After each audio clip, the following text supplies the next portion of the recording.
Sir sugar down అయినప్పుడు నేను 1, 2 ఖర్జూరాలు తింటే నాకు సరిపోవట్లే. నేనేం జేస్తున్నా అంటే ఒక 4, 5 తిన్న తర్వాత అప్పుడు నాకు ఈ షుగర్ లక్షణాలనేది నార్మల్ అవుతున్నాయి. సో, అప్పటి వరకు నేను ఒక 4, 5 అయితే తినేస్తున్నా అని ఒక పేషెంట్ జెప్పారు. అయితే ఇతనే గాదు చాలామంది ఏం జేస్తారంటే ఈ మ్యారీగోల్డ్ బిస్కెట్ గూడా ఒక 5, 6 తీసుకోవడమో, లేకపోతే కొందరేంటంటే చాక్లెట్స్ గూడా ఒక 4, 5 తీసుకోవడమో, అలా తీసుకున్న తర్వాత వాళ్ళకి నార్మల్ అవుతుంది. ఎందుకంత టైం పడుతుందో చెప్తా వినండి. నార్మల్‌గా ఖర్జూరా పండు ఉందనుకోండి అది మీరు తిన్న తర్వాత ముందు నవలాలి. నమిలిన తర్వాత మీరు ఏమంటారు మింగిన తర్వాత మీ పొట్టలోకెళ్ళి దాని తర్వాత డైజెస్ట్ అవ్వడం వల్ల అప్పుడు దాంట్లో నుంచెళ్ళి షుగర్స్ అనేది రిలీజ్ అయ్యి మీ బ్లడ్‌లోకి పోవడం వల్ల అప్పుడు నార్మల్ లెవెల్స్‌కి వచ్చేస్తాయి. ఈ గ్యాప్ ఏదైతే ఉందో ఆ గ్యాప్‌లో మీరేం చేస్తారు?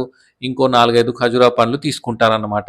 సో, ఇలా మీకు టైం పడుతుంది. దీని ప్లేస్‌లో బెటర్ ఏంటంటే 2 స్పూన్ల షుగర్ మీరు ఒక 100 ఎంఎల్ వాటర్‌లో యేసుకొని తాగితే ఏంటంటే తొందరగా అబ్జర్వ్ అవుతుంది. మీకెక్కువ తీసుకోవడం గూడా అవసరం పడదు. దీనికంటే బెటర్ ఏంటంటే గ్లూకాన్ డి ఉంటుంది గదా!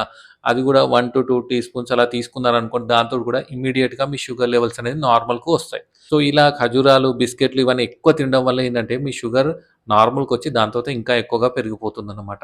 సో, మీరు ఇవి తీసుకుంటే బెటర్ గ్లూకాన్ డి అండ్ ఈ షుగర్ గాని.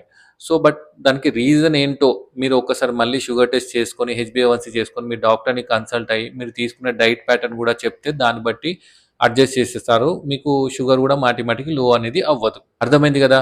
మరి మీకు షుగర్ లో అయినప్పుడు మీరేం తీసుకుంటున్నారో కింద కామెంట్ చేయండి. Thank you.